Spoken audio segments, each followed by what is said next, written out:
Donc ce coup-ci, on va encore parler marteau-pilon. Celui-là, vous le connaissez, j'ai fait une vidéo il y a un moment déjà, dans mes premières vidéos, pour vous montrer comment j'avais fabriqué. Pas comment j'avais fabriqué, comment il fonctionnait, parce que je n'avais pas filmé la fabrication. Il m'a servi un moment, maintenant j'en ai un qui va bien, donc il ne me sert plus. Donc j'ai pas la place de le garder. Je peux décemment pas vendre ça, parce que c'est du bricolage, hein, vraiment pas terrible. Ça m'a vraiment dépanné, mais voilà, j'ai évité quand même de m'en servir parce qu'à chaque fois il y avait des bouts qui tombaient. Il y avait un peu de jeu qui se crée au fur et à mesure du fonctionnement. On fait bon, on va pas divers ce truc. Donc je vais le démonter. Récupérer, je ferai autre chose avec la ferraille, hein, ça se faire recycler, ça je m'inquiète pas. Mais démonter il prendra moins de place. Au début je voulais le stocker là-bas dans le coin à la place de là où était l'autre, mais il passe pas sous la mésaline, donc c'est mort. Et puis en fait j'ai restauré le vernet, le marteau-pilon vernet pour gagner de la place là pour faire autre chose, pour pouvoir y travailler. Et la semaine dernière, j'ai eu un coup de téléphone, on m'a proposé un lot à un prix défiant toute concurrence. Donc j'ai une scie à ruban à descente automatique Thomas. J'ai une ponceuse calibreuse, je sais pas quelle largeur. Et il y a un énorme tank à remonter, c'est des bandes de 300 de large, donc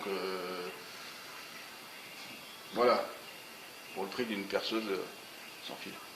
Non, j'ai pas dit. Voilà, donc je les ai rentrés parce que sinon ça partait ferraille.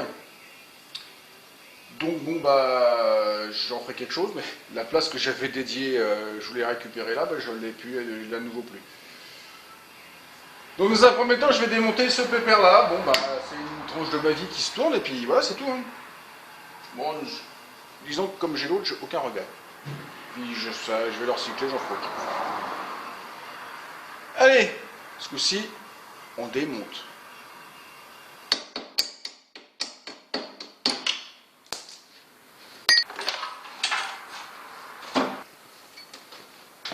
Qui est un câble de frein à main de voiture.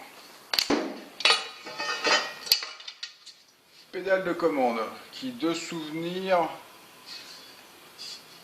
un bout de chaise longue ou de sommier, les attaches d'air ressort.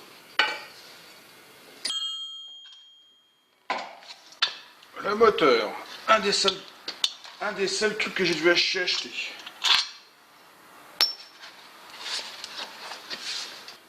« 1400 tours, 1500 watts. L'axe de commande, c'est un bout d'axe nitreré de 1,20 m, 25. Donc le galet d'entraînement, il y avait un palier en face.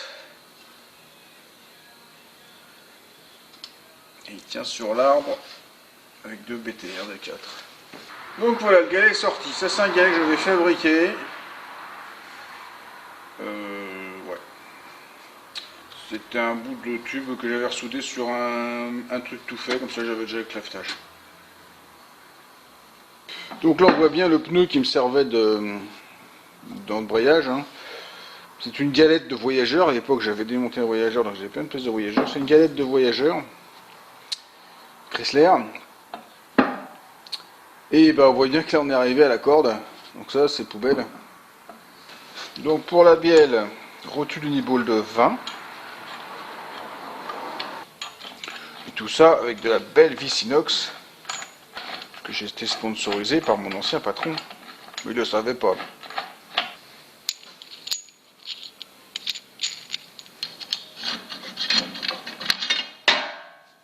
Ah, c'est la bielle. Au bout j'avais prévu des entretoises. C'était pour pouvoir régler la hauteur de frappe sur le truc.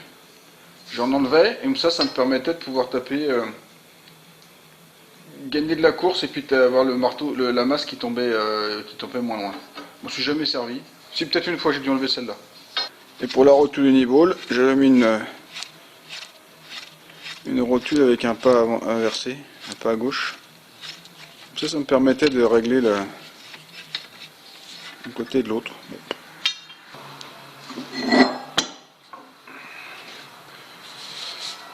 Un bout de chemin de fer, de rail, non pas forcément de chemin de fer, je sais pas. Complètement écrasé d'un côté, et l'autre, le wagonnet a dû souvent rouler dessus. On voit bien le métal est reboulé. Et là, on voit bien que j'ai à travailler, là où ça n'a pas travaillé. Donc la masse tombante est retenue par 2 axes.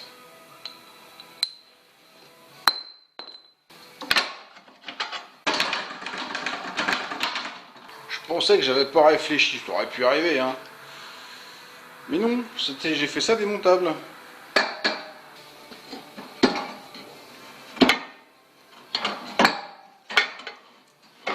Ah, vache.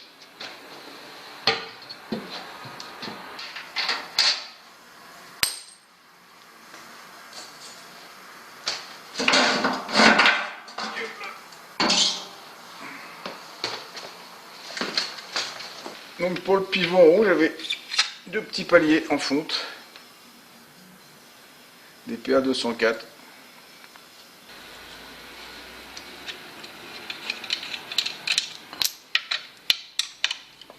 Un paquet de lames pris en sandwich.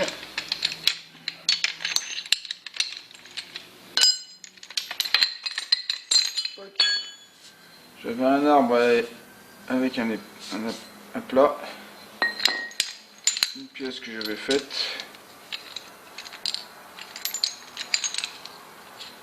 Et des brides en alu.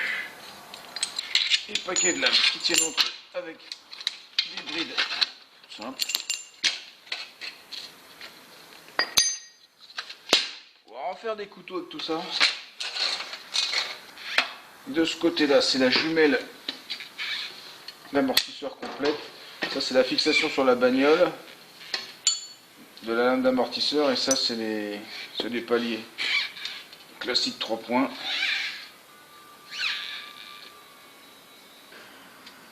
Donc 2 paliers, ça c'est des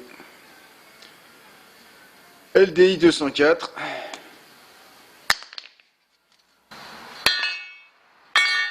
Je crois que ça c'est rentré à la presse. De l'autre côté, il y avait des roulements pour rouler justement sur le truc de la masse tombante. On enlève la vis et on a 2 roulements. Hop.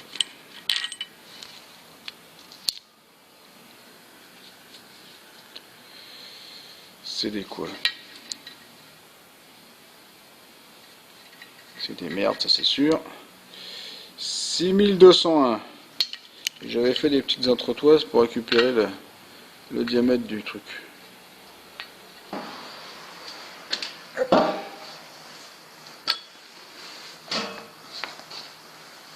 Ça, c'est un moyeu arrière de voyageur. J'avais mis des cales en bois parce qu'il avait tendance à tourner.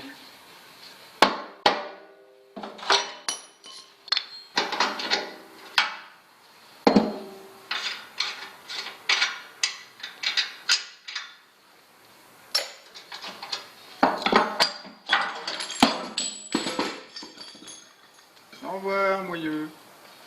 Bon, ça va que c'est pas fragile, je m'en fous.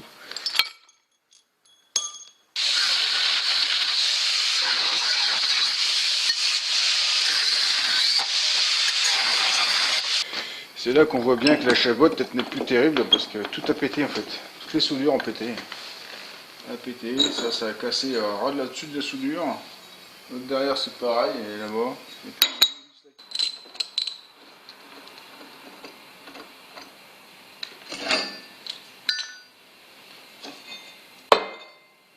On avait causé quelques-uns des tire-fonds.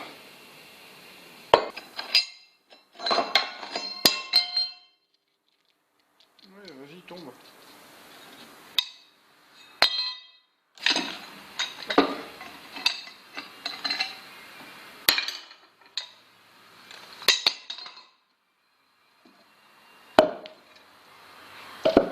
Quatre morceaux de chêne. C'est des poutres que j'ai démontées de la maison.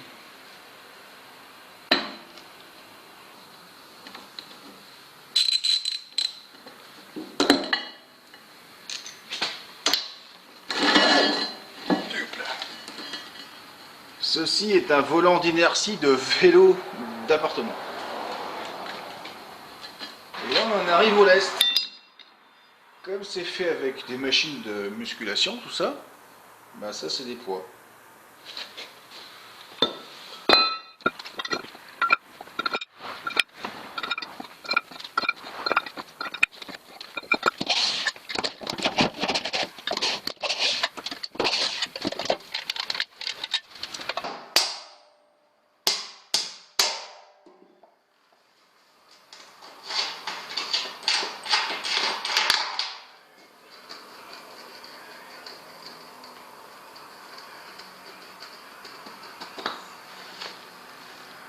Elle fait ça bien, hein, à travers le bois.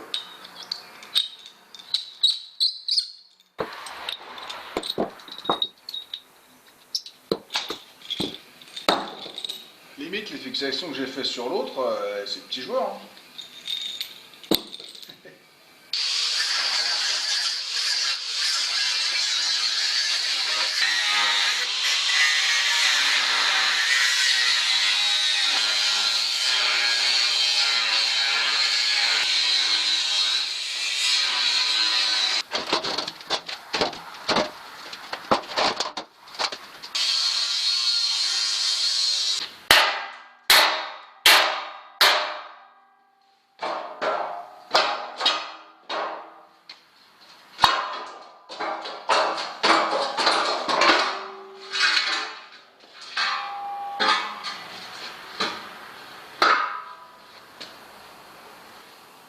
Voilà, il est mort.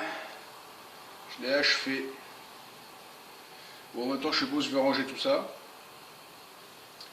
Ça, je vais le garder comme il est. Ça, je pense que je vais le découper un peu plus au plasma. Mais là, fini. Marteau pilon démonté. Allez, à suivre. Maintenant, on va essayer.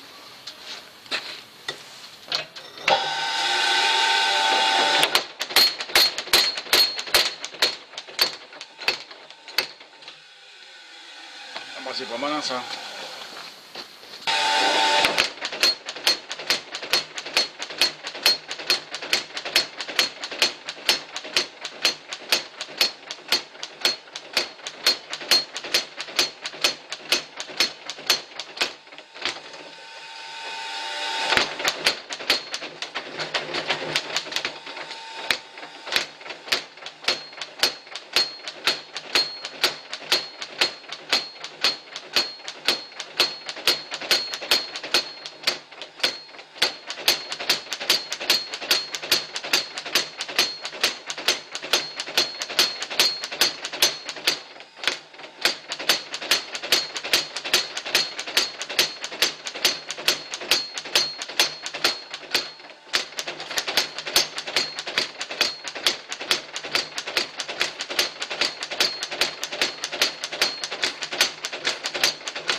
Pas mal, hein, en une chauffe.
travail est dingue qu'on peut faire avec ça. Bon, j'ai refait une deuxième chauffe pour aller allonger un peu plus. Mais ouais, quand même. Bon, parce qu'aussi on va s'arrêter là pour les marteaux pilons. Maintenant, on va s'en servir.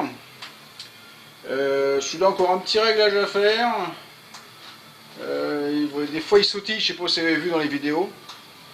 C'est parce qu'en fait, ici, il arrive à un point où en fait la butée de serrage de...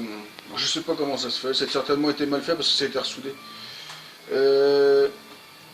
La butée ici, enfin la bande, enfin le bride qui tient les ressorts, elle vient appuyer à un moment donné sur, quand il y a un point, elle vient appuyer sur la masse et en fait ça fait un point dur et ça vibre.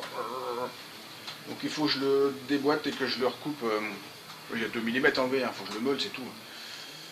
Voilà, c'est tout. Autrement, qu'est-ce qui fonctionne bien? Vous avez vu comment j'ai allongé le métal, j'ai pas forcé rien. Il bouge pas. Je pensais devoir le brider. Bon, je vais peut-être mettre une paire de 4 trous pour le 4 coins pour vraiment qu'il bouge pas, mais en fait il ressaute pas, rien, c'est juste pour pas qu'il se déplace quoi. Rien à voir avec l'autre, qui j'avais mis des chaînes pour qu'il se balade pas. En même temps, vu le poids du truc, ne m'étonne absolument pas. Non, franchement, il est une masse tombante moins lourde que celui que j'avais fabriqué et je le trouve beaucoup plus efficace. En même temps, c'est une machine étudiée par des bureaux d'études, fabriquée par des professionnels. Moi, c'est un truc que j'ai fait il y a longtemps, avec les moyens du bord, et puis voilà. C'est sûr, hein, comme ça, c'est vachement bien. Bref. Vous avez vu, j'ai des beaux gants de haute température. Ça, c'est des vrais gants haute température qui tiennent 400 degrés. Je remercie Lolo de me les avoir offerts. Parce que, voilà, c'est super. Donc si comme Lolo, vous voulez m'offrir des trucs pour que je bricole, de l'équipement, des petites conneries, voilà, je réclame rien. Hein. Un petit soutien, des fois, ça fait du bien. Bah, vous me contactez, l'adresse est mail dans la description. Bon, il tape fort sans taper très fort. Bon, il faudrait que je mette pour bien faire un casque anti-bruit, parce que bon là, j'ai fait 5 minutes à chaque fois, même pas. C'est pas grave. Surtout ce matin, j'ai pas le chien. Il est resté à la maison. Donc, bah, j'ai plus honte, parce que sinon, je pense qu'il serait dingue, là. Voilà. Donc si ça vous a plu, si ça vous a diverti, si vous aimez les marteaux pilons qu'on monte et qu'on démonte, vous pouvez me laisser un petit pouce. Vous n'oubliez pas de me laisser un commentaire, de faire circuler sur les réseaux sociaux et de vous abonner à ma chaîne si ce n'est pas déjà fait. Et pour tous ceux qui veulent me joindre, tous les liens seront dans la description, comme je les ai tout à l'heure. Allez, au revoir, à la prochaine, avec autre chose.